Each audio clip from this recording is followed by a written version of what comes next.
वसिष्ठनप्तारम् शक्ते पौत्रमकल्मषम् पराशरात्मजं वन्दे शुकतातं तपोनिधिम्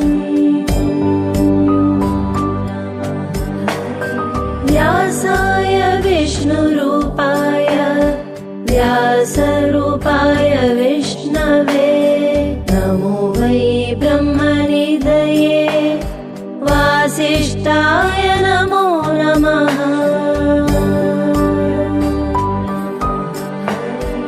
अविकाराय शुद्धाय नित्याय परमात्मने सदैकरूप